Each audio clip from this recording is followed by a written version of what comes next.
Thanks very much. Well, my name is Tim. I'm from the market research firm Telegeography. And the next 45 minutes should be hopefully pretty fun. Here's what we've got scheduled. I'm going to sort of set the stage with a handful of slides for the first 10 minutes or so. Then we're going to hand it over to the real experts here, the three panelists that we have, for the remainder of the session, except for some Q&A. So be thinking of some zingers for these guys. So to start with, I want to really quickly cover 5 topics in 10 minutes. I don't know if you remember the Micro Machine commercial guy who spoke really fast. It's going to be a little bit like that. I'm going to keep it really short as possible so I have more time to talk to these guys. But time allowing, the 5 topics I want to touch on are: 1, lots and lots of new cables have been going in the water. We're going to talk about where they are and why they're being built. Secondly, on the flip side, it hasn't really happened yet, but we think there's a new wave of cable retirements that's coming down the pike relatively soon. We'll talk about why that might happen. Third, why are all these cables being built? Well, one reason are there a handful of really big guys named Google, Facebook, you probably have heard of them, AWS, Microsoft, need a lot of capacity, they're big users. Next, we're talking about price. If you've ever purchased any long-haul telecom services, you know there's one ironclad rule, and that's prices always go down. Touch on that. And finally, I want to set the stage for our panel by talking about some technology shifts that haven't really changed the market yet, but in 5-10 years may really change the way we look at it. And just one disclaimer, although these poor guys are up here while I'm talking, these aren't necessarily their views. Most of what I have to say isn't very controversial, but towards the end it's kind of forward-looking.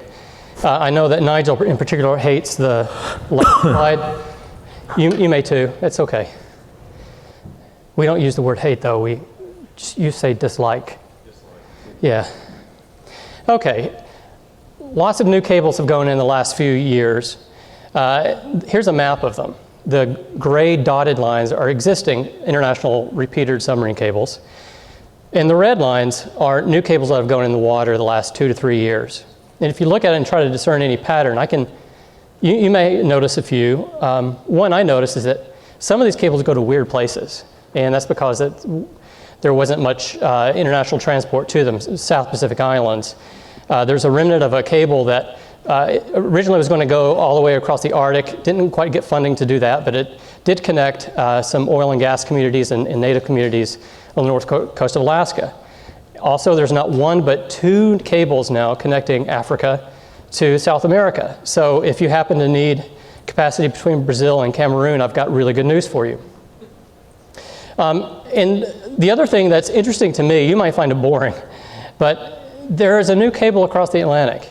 And that's the 3rd new cable that we've seen across the Atlantic. Also, there's a new build across the North Pacific. These are really well-established routes. And I remember at the turn of the millennium, some people were saying we may never need a new cable across the Atlantic because there was such an overbuild. But now we have 3 and there's more going in.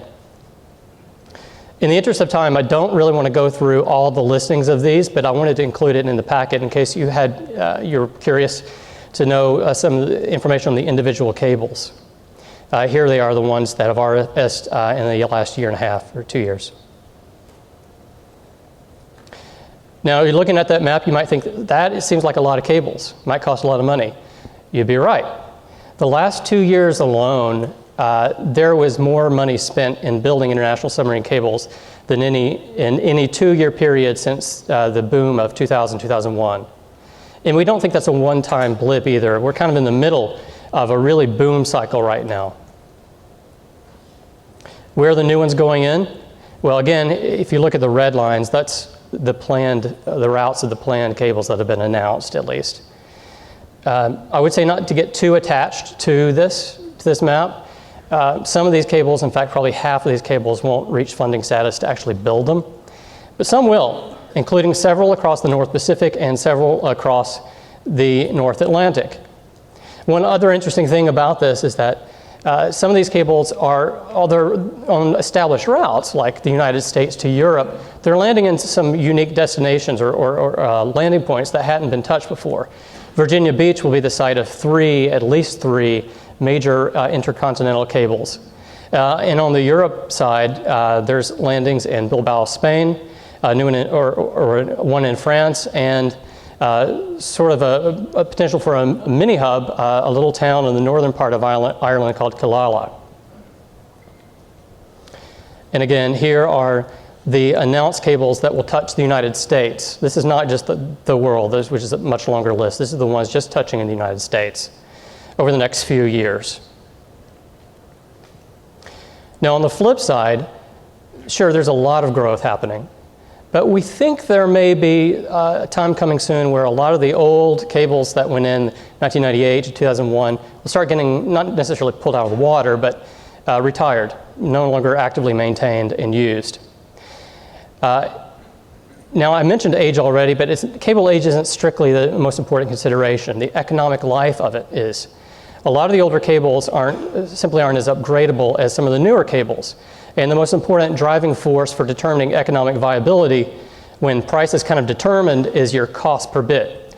And if you can't expand that by increasing demand on your cable, if your upgrade is maxed out, you're in trouble. And at a certain point, it makes no sense to maintain the cable. So we do think that there's a chance for some retirements.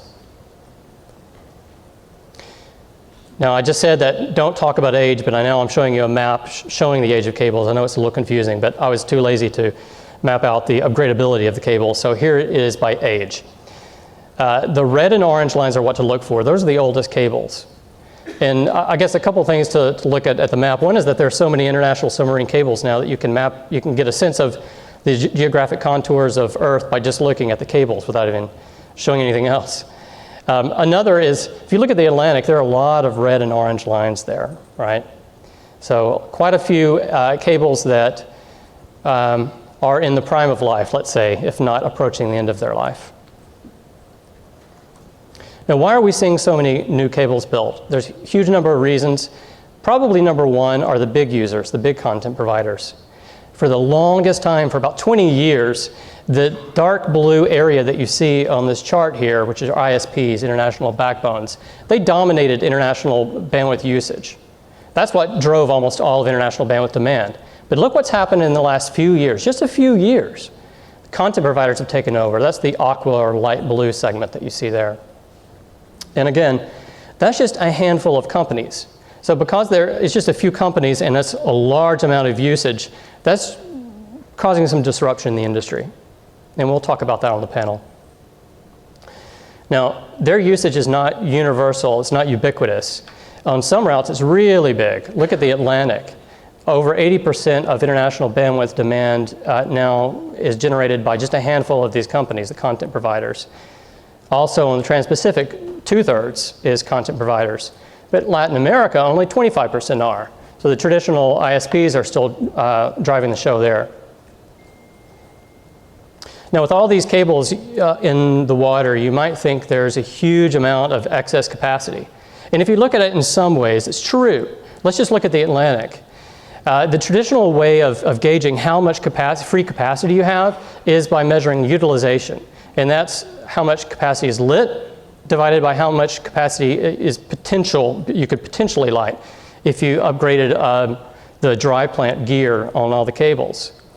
And on the Atlantic at the end of 2017, 32% was utilized. It's just less than a third. Now, new cable went in the water, and that utilization rate actually went down last year, only to 28%. So it seems like there's a huge amount of excess capacity. But it's actually complicated in some cases, to upgrade capacity. But also, a lot of the largest users don't even want lit services. They want to hold, not wavelengths, but fiber pairs of their own. So let's look at how many free fiber pairs there are across the Atlantic. If you look at the top line, those are a bunch of little rectangles. Each rectangle represents an individual fiber pair on a transatlantic submarine cable. And as of the end of last year, there are 78 of those. Seems like a lot. But if you're a really big user, you may prefer to have fiber pairs on a newer system. You perhaps don't want to risk retirement of an older system, or you don't want to bother with the potential for more difficult upgrades. So the fiber pairs that are less than 15 years old, there are only about 20 of those. And many of those have already been purchased. Sometimes the purchases have been announced, A lot of times they haven't been announced. They're private transactions. And best I can tell, as of earlier this year, there are only 3 spare fiber pairs. There probably is even less now. So what seems like we're in an era of abundance, we're actually in an era of scarcity. And that's one of the reasons we're seeing so many new builds. All right, prices. Prices have gone down. Now, this chart is a little complicated, so let me just take a real quick moment to explain it to you. It's not showing prices. It's showing the markup over the classic benchmark submarine cable route, which is New York to London. So for example, back in 2013, the Johannesburg-London route was 36 times the cost of a New York-London circuit. Look what's happened, though, in the last 5 years. Prices have really converged. London-New York prices have fallen about 18%. This is for a 10 gigabit per second wavelength, the monthly lease for one. They've fallen 18% on the Atlantic. Down to South Africa, it's fallen by a CAGR of over 40%. So the prices have really fallen. $300,000 for a monthly lease for a 10 gig wave to Joburg, around $20,000 now. Also, on the Miami-Sao Paulo route, 35% CAGR. So those prices all around the world have really compressed. Last few slides here before we transition to the panel. Some technology shifts that are happening, and they haven't really been truly disruptive yet, but it's going to be very interesting to follow what's going to happen in the next few years. One area of focus is less on wringing out the last little bit of potential capacity on a single fiber pair, and instead focusing on overall capacity on a cable. So that means perhaps less capacity per fiber pair, and using that power to have more fiber pairs overall in a cable. For example, classically we would have 6 fiber pairs on a repeater system across the ocean. Remember, these have to be powered end to end. There are repeaters that have to be powered every 50 kilometers or so. It's not like your terrestrial fiber where you can have a couple hundred. The next big cable across the Atlantic, which will be a Google one called Dunal, which is going to be 12 fiber pairs. There's research to do 16 fiber pairs and hoped at least to do 32 fiber pairs. What can this do to price? Well, this part is speculative. We don't really know yet. But what we're looking at here are the minimum investment unit for prices for capacity and cables over time. You go back all the way to the left. If you needed 150 voice channels back in 1988 on one of the first fiber optic cables, that cost a little less than $10 million. A 10 gig wave, an IRU for 10 gigs, less than 10 years ago is about the same price. But if we can achieve 32 fiber pair systems, look at what the price is going to be in the future. Less than what we would have paid for a 10 gig wave just 8 years ago. So that will be interesting to see what happens. And finally, even if we can build these giant, really fat cables that would probably be about 5 times the capacity of a current cable, thanks to all the new fiber pairs, will that be enough? It's really hard to say, but there are just 2 things I want to point out here on this final slide. One, you can see the columns going down. That's the number of cables across the ocean. This is the Atlantic. And it's going down because we think there are going to be retirements. When that exactly is going to happen, we don't really know yet. But we're pretty confident your options are going to be being reduced for a few years. But after that, there's going to be a need for a lot of cables, I think. Some of us may disagree. But if in just I should say just a few percentage points, a margin of error makes a huge difference when compounded over time. But if you take sort of the median glide path down for demand, even if its demand is only growing 25% a year, which is lower than the 60% we're seeing now, we're going to need 41 new cables across the Atlantic in the next 15 years. And if this held true, 8 cables alone in the year 2035. That would cause all sorts of disruption. Need new ships, need new cable manufacturing plants, frankly probably need new licensing regimes in these countries just to get the permitting to allow for all the new build. So with that, talk about the future. I'm going to move back to the current time and move to our panel. Thank you, gentlemen, for joining us. I'm going to have a seat if you don't mind. Let's start, before we get into the topics, if you don't mind just introducing yourself really quick and talk about how your company is touching the international cable community. Brian, do you mind starting? So I'm Brian Lavallee. I'm working with Sienna. I'm based in Montreal, and I'm leading the submarine network solutions team. Sienna is a company, we build the terminals. We don't build the wet plants sitting on the bottom of the oceans, but we build the terminals sitting on the endpoint, and then all the terrestrial backhaul links that will take that submarine traffic right into a central office or a data center. Good morning, everybody. My name is Eric Kontag. I'm from GlobeNet. GlobeNet owns and operates a subsea cable network that starts in the US in 2 locations, Miami and New Jersey. And from there we go south and we serve Brazil, Colombia, Venezuela, Bermuda, and pretty soon we're going to be landing in Argentina as well. So we're an international operator and we focus on the wholesale business only. And I'm the Nigel that doesn't agree with him on the final slide. I'm Nigel Bailiff. I'm the CEO of Aquacoms. We own one cable and operate it across from New York to Ireland. We're building a second cable which goes from New Jersey to Denmark, calling into Ireland and Norway. I've been in the submarine cable industry for over 30 years. The first cable I worked on was 1988, which retired about 10 years later, and just past the 1998 time frame, and that was all on the Atlantic. And just to introduce you guys to the NANOG group, this is only my 5th time at a NANOG meeting, so I still consider myself a newbie. But just to warn you, these people are animals, okay? They're the nicest people you'll ever meet, some of the smartest people you ever meet. But if they sense any weakness in your line of argument, they're going to tear you to shreds during Q&A, okay? So just 2 pieces of advice. 1, don't say anything stupid. And secondly, avoid any questions from the ones with ponytails. They're the most powerful. Okay. I feel very welcome. This is my first NANOG, and I see you even put a little green square on to show virgin status on my badge, and so I've been picked out as a virgin already. So I'm kind of fresh meat to the slaughter fest that's about to ensue. Y'all be nice to Nigel. He's English. Yeah, I'm English. Yeah. For goodness sake, his name's Nigel. Yeah. Come on. All right, let's start with technology. And Brian, I think I'd like to start with you.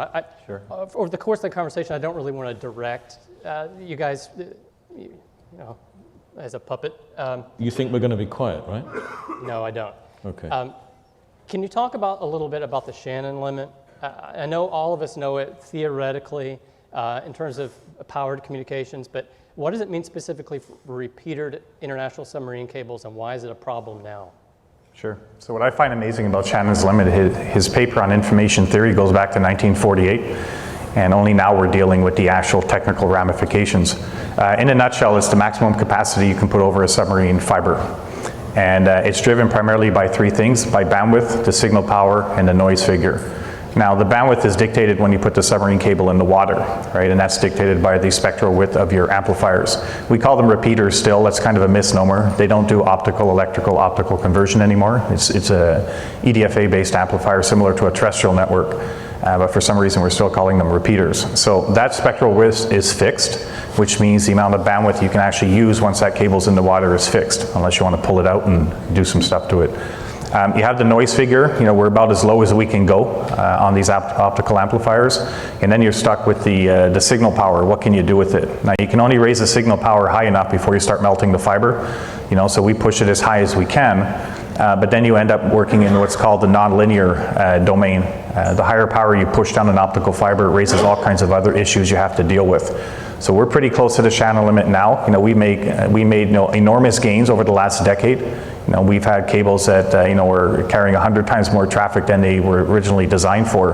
But now we're at the point of diminishing returns, where we can invest a lot of money, time, and effort on new technologies. These are the modems sitting on in the terminals. But now we're starting to see diminishing returns. And sooner or later, we're going to have to start deploying new cables and new types of cables, which are the SDM ones we're probably going to cover. And Shannon's limit is one limit. There's another limit, which is my first argument why this slide maybe isn't correct, is the electrical power that you put down the cable. because the cable has a copper jacket, a copper sleeve around the fiber package. And we're actually just experimenting with, I'll say it your way, aluminum, but my way, aluminium, conductor to try and get some cost savings. But that copper is a high purity copper, 1 ohm per kilometer. So it's a high quality copper. That's very expensive. We all know that from the manufacturing and, you know, the obtaining of copper for making equipment. That's sticking electrical power down the cable to power the amplifiers. And at some point, we're going to start to hit limits around the amount of electrical power that can be turned into optical boost power at the SDM, you know, level, where you can share that power across multiple fiber pairs. So once you start to get to 16 fiber pairs, you're getting close to some of those limits. If you thicken the copper layer, you massively thicken the polyethylene insulation layer. You effectively have to also thicken the strength members, the king wires inside the cable, because you've opened up the hole in the middle that carries the fibers through. And all of that takes the costs in an exponential way higher. So the first argument is cost and power, number one. All right. Do you see, if we do move to high fiber pair count cables, do you ever foresee the emergence of a wholesale provider just of fiber pairs?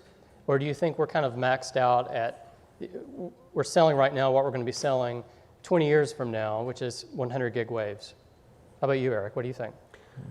No, I think there's still room to do things, let's say in the industry. And what we're seeing is, so we saw a test a couple of years ago where they try to play with different modulation technologies, C plus L versus just the standard C band.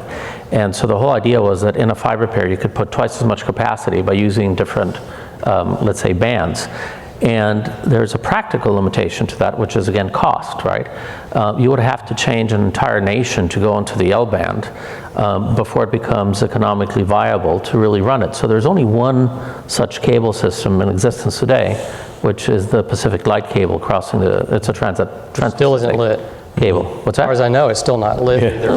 There's other issues there, but yes. But the reality is that in the meantime, people said, wait a minute, if the whole idea is to get a lower cost per bit, that's the wrong direction. So what we got to do is we got to increase fiber pairs, right? And if you look at some of the systems that you have today or that have been announced, and you talk to the vendors, they'll say, well, let's be creative of what we can do in the repeater. So they look at all these elements like how much power, how much can I put in the fiber, can I make the fiber better, and all that stuff. But there's also a real practical limitation to this. Mm-hmm. You have to lay the cable. You have ships that are designed to take a repeater of a certain size. The moment you start adding fiber pairs to this thing, it's almost impossible unless you start building new ships, right? So what they're trying to do is they're trying to say, let me go from 4 to 6 to 8 fiber pairs. Now they're talking 12, do not just 12. And the next Facebook cable across the transatlantic is 16. So for those of you that are in the terrestrial world, we're used to seeing 296 count fiber, whatever, 500, doesn't matter. But in the subsea world, a 4 fiber pair system not that long ago was a big cable. So what you're doing is you're pumping that many more waves on the fiber pair, and you don't have the luxury of physically having more, right? So I do believe that you're going to see some of these cables, and if you talk to the vendors, they're already talking about, well, we'll do 16, maybe 24, maybe 36, but at some point that's got to stop because physically you cannot put more fiber pairs into a particular cable, right? And your cost is going to go up exponentially. But I think it's interesting that the sort of strata of the transport side of the industry, you know, not necessarily services or Ethernet, but just pure transport has changed. You know, it used to be PTTs all got together, said, hey guys, we need to send phone calls to each other. Let's all get together and decide when to build cables. And it was all fairly, you know, calm and fairly orderly. People invested, they built a cable, they built another one 5 years later. It helped with a kind of a nice slow increase in technology. And then we had this craziness around the dot-com boom where, you know, 7 companies essentially took the same market study and said, we're going to get 50% market share, and got the money, went out, built the cables, started to fall in on itself. So there was an overbuild and a price crash, and we know all the history of that, and we can see it.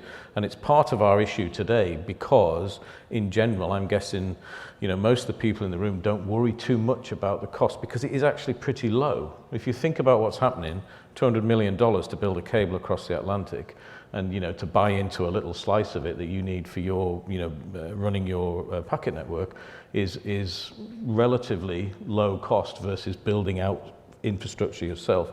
So in the industry, you're seeing a weird stratification going on where there are some infra funds. Our company's owned by infrastructure money, by utility style money. Everything was previously peaked by private equity money, and let's go for the quick payback.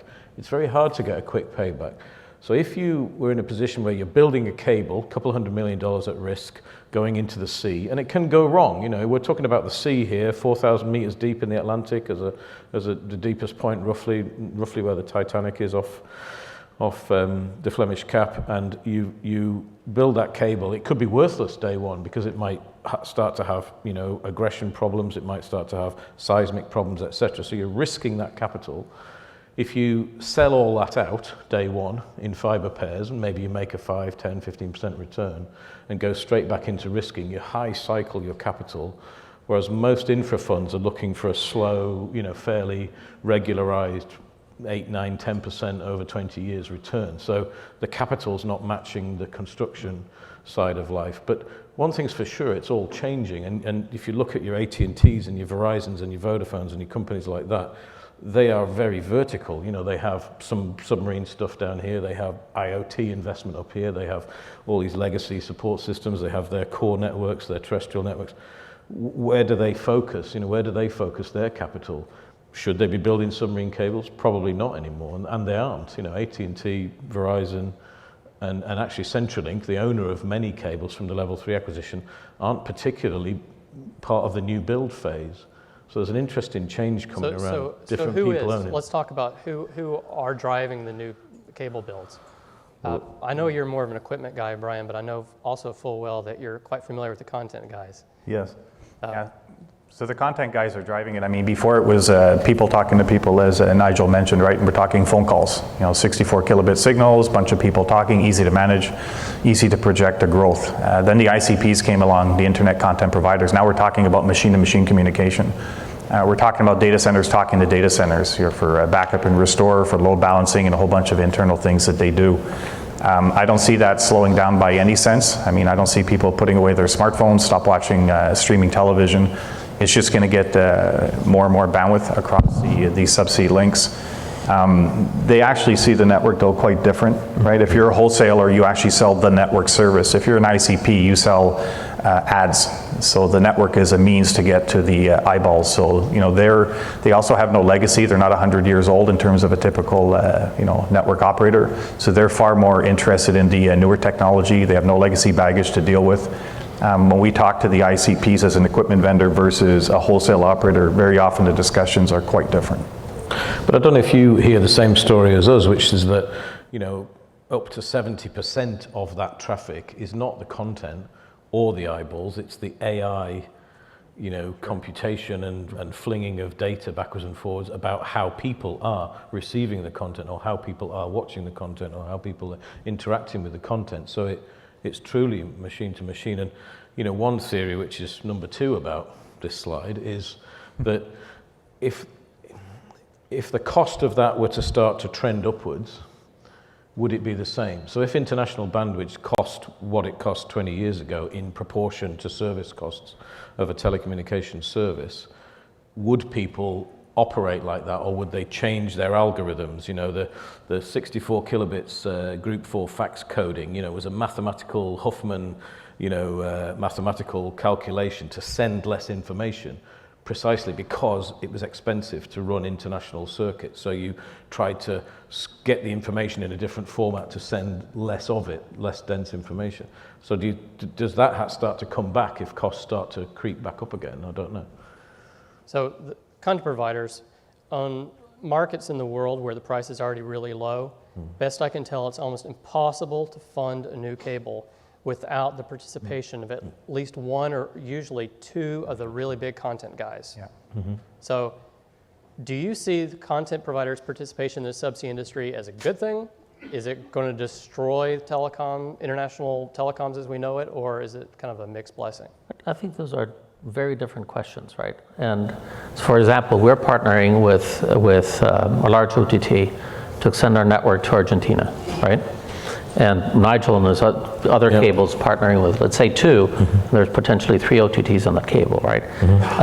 The issue is what Brian mentioned before is that for those of us that own networks and are here to make money off of the network, right, we want to maximize our return, let's say, on that cable. Whereas the OTTs are on the other end of the spectrum where for them, it's the lowest cost per bit, right? So finding a common medium that works for both is very, very difficult, right? So what's clear is that number one, along the main routes, they're the ones that are driving the build, for sure. As a matter of fact, Google is starting to build the cables by themselves, and they're building extra fiber pairs so that they have additional fiber pairs to swap on other systems around the world, right? So in their model of the world is flat, it's perfect, right? I'm going to give you a fiber pair in the Trans-Pacific in exchange for a fiber pair, let's say, to Africa, right? So that may work for them. But in our, let's say, carrier world, even in the ISP world, there is a market dynamic there that you have to play with, right?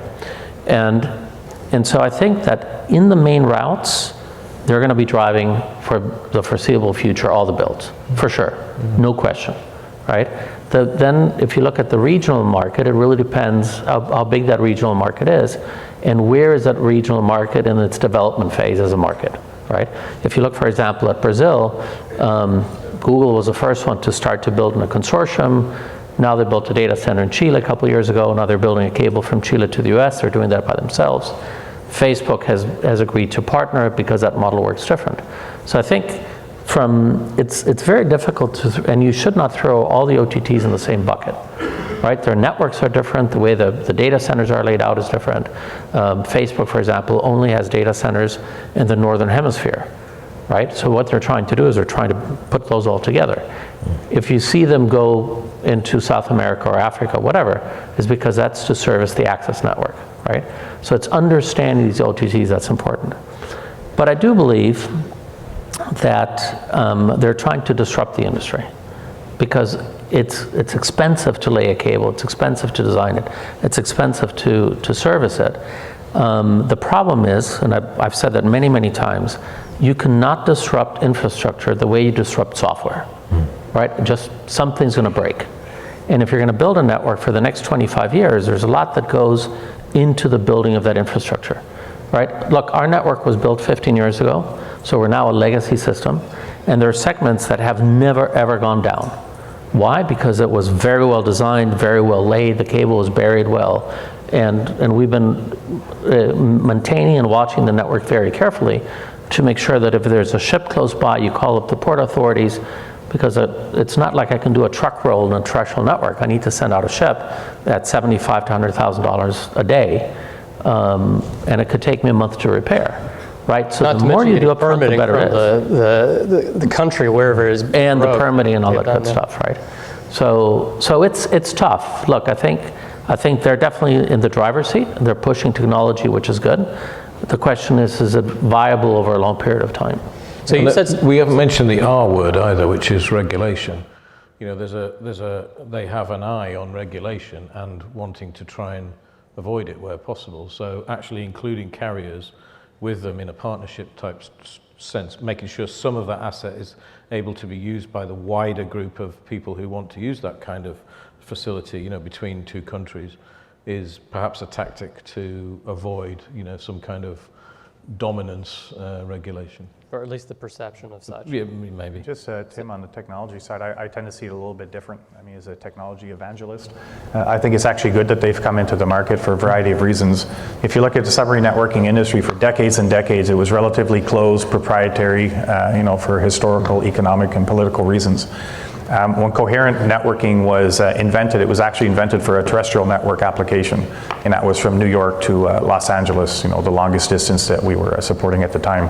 We got invited to test it on a submarine cable in the Caribbean. Nobody's going to say no to that. And lo and behold, 40 gig coherent actually worked better than the 10 gig incumbent's wavelength. So the proverbial light bulb went off, and suddenly coherent was not all over terrestrial networks, but now was over submarine networks.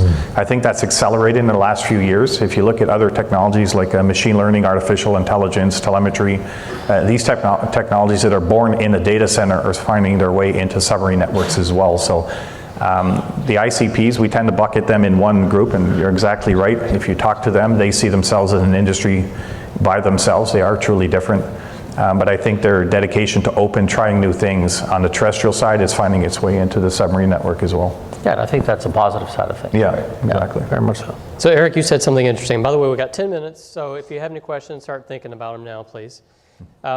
You mentioned that all OTTs are different, or all content providers are different, whatever you want to call them. Probably a lot of the companies in here, if you look at a certain way, are content providers or OTTs. And I imagine you guys have a mix of methods for connectivity. Probably the smaller of you use DIA. A lot of you probably buy IP transit. Some of you may, if you're not buying transport now, are thinking about dipping your toes in the market.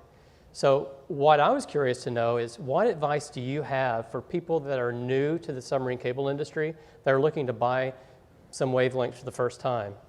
What would you tell them? Be careful what you buy and really clearly understand. IP transit, has an element of redundancy and resilience built in. A submarine cable between A and B can and will get cut. For various reasons, usually external aggression, usually a fishing boat or an anchor or some kind of seismic event. And when it's cut, it's in the region of 15 to 30 days to repair it, to send a ship out into the mid-Atlantic to bring the cable to the surface, put in a new piece and put it back down. So if you buy transport, make sure you buy several transports from several different parties with as much deduplication as you can manage, which is why in your slide around the new cables, they're going to different countries now. They used to all go into the south of the UK. They're now going to Norway, Denmark, Ireland, UK, France, and Spain. So they're spread out for exactly that resilience reason. So just really get under the surface of what you're buying and try and buy from as close to the owner of the infrastructure as you can. What do you have to be careful? What did you say? Maybe Eric can answer this, but what are the pitfalls of buying on a cable? If you're buying on a few different paths, what do you have to look out for? You said be careful what you're buying. Have you seen any mistakes that buyers have made in the past? Well, I've seen buyers, for example, that say, hey, let me try to squeeze a buck here or there, and then they buy the terrestrial piece, the backhaul, separate from the subsea, separate from the other backhaul. All of a sudden you have 3 separate contracts, right?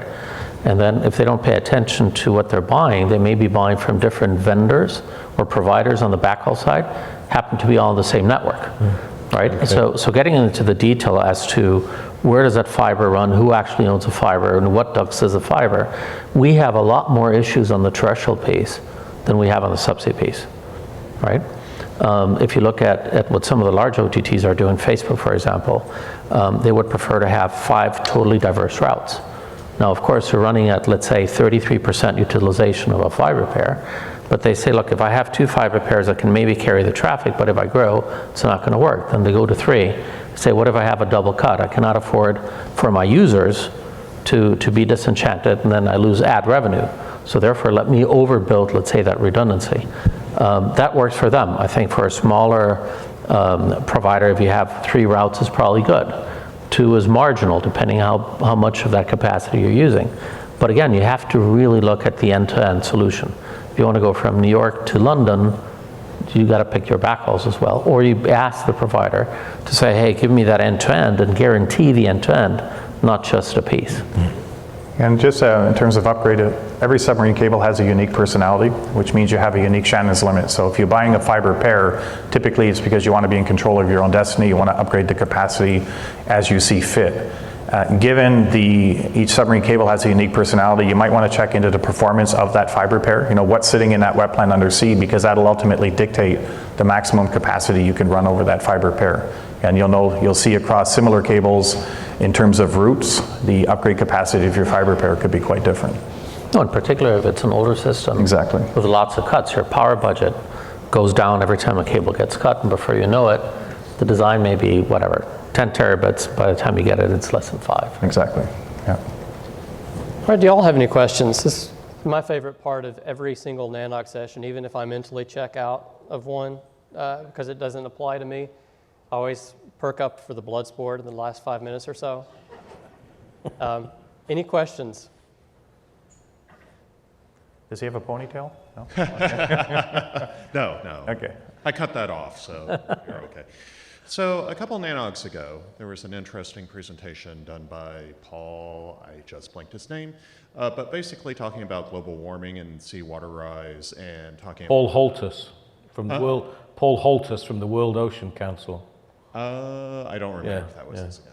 But basically the gist of it was the landing sites for some of these cables would potentially eventually be underwater. Do you actually view that as a concern? What's being done about it? You know, kind of what are your thoughts along those lines? When you power a submarine cable, you inject DC volts. So you inject DC volts negative from one end and positive from the other end to a balanced Earth in the center. And on the Atlantic, you're throwing in about 3,500 volts from each end. So negative DC 3.5 one end, positive DC 3.5, and then it drops in the repeaters and through the copper. That doesn't mix with being underwater, right? I mean, I've heard there are some locations that have had, they're below kind of floodplain areas, and they build bund walls around the station for the once in 100 years tide plus wind plus this, which is going to mean an inundation. But the global warming story for somewhere like the Maldives, and I built 2 submarine cables to the Maldives, believe it or not. It's a tiny little, well, it's a huge archipelago of tiny little islands just off the coast of India. You know, that entire archipelago is expected to be underwater within 30 to 50 years, so there won't be anywhere to connect a submarine cable to because there won't be anywhere to live. You know, the island is 1 meter above sea level that houses the airport. So the main airport in the Maldives will be gone in 20 plus years' time. And you're not going to need a cable anyway. So exactly, you're not going to need a cable if you can't live there, But it is a good question, and it is, if you're putting in a new submarine cable, things like that are at the forefront. Where do you actually put that building, that cable landing station? Yeah, do you put it on the beach? Do you put it a little bit inland? Do you put it on a hill? But there's other things as well that people are starting to look at when you build a landing station, like physical security. You know, how hard is it to get into it? Can you blow it up? These type of things. If you look at submarine cables, you know, about 99% of all intercontinental traffic is carried over submarine cables. That's business, personal use, government, you name it. That landing station has to be well protected, not just from the environment, but also from us.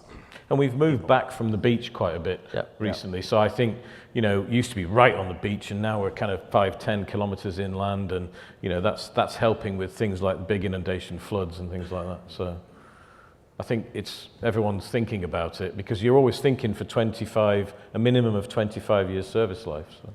Yeah, and we had a situation recently in Puerto Rico. Big hurricane hit the island, as most of you probably know, and the station was built for Category 5, great, but then the issue was that there was a lot of backup water and rising water that started to come in through the marine ducts into the station. Yeah. So at one point they had to shut it down, right? So they went back, they looked at it, you know, they tried to identify flaws, and we learned from those experiences. But that station's been there for probably 15, 20 years without a problem. All of a sudden, boom, here's an issue, right? Right. The good news is that the subsea community is very small, very tight, and we actually share those type of things for best practices. Yeah. So, and that's why we move further inland to land a cable. All right, let's see if we can squeeze in 2 quick questions with brief answers. Yes, sir. Hi, this is Vinay with Interglobix. Great panel. Really appreciate all the comments. Clearly, with the resurgence of the subsea industry from a global standpoint, with the new cable systems coming into existence and being worked on, there's a phenomenon underway where we see the data center industry working closely with the subsea industry, wanted to land more subsea cables in a data center environment, and also for the subsea industry to be working more hand in hand from a data center perspective to be in carrier neutral co-location sites. What do you think as the positives of this phenomena going forward? What do you see as the challenges, and are we doing enough as an industry? Oh, it's a loaded question. There. It's a classic dichotomy, though, right? You have a data center, you want to land 2 submarine cables in it, you've immediately made your submarine cables kind of slightly non-resilient because they go to the same building. You really want to be 10, 20 kilometers away and have quick connectivity. So it's a real, balancing act in the design and the engineering of all of this, the dichotomy of the 2 things, resilience and common location to be able to access them. So I think the industries are working together more, certainly, and people are putting forms of data centers at cable landing stations. But there's probably quite a varied, even in this room, set of requirements among people about the resilience mapping against the sort of common access. And it varies widely depending where you are and which region you are, right? Yeah. In some cases, you can land a cable directly into a data center. In other cases, you may not want to do that, right? Exactly for those reasons. So you have to look at the pros and cons very carefully when you're designing a new system. Now, if you own the whole system like Google, then they're going to design it for a data center to data center cable, period, right? But if you want to build a cable to serve different parties, then you need to think of neutral colocation facilities. Where are those? So that you can get multiple backhauls, multiple access, capillarity, and all that good stuff. Yeah. So it varies by region. All right. I'm sorry, I think that's all the time we have. We'll probably be out in the hall if any of you have more questions. But Brian, Eric, Nigel, thanks very much. Appreciate it. Thank you. Thanks, guys. Good job, guys.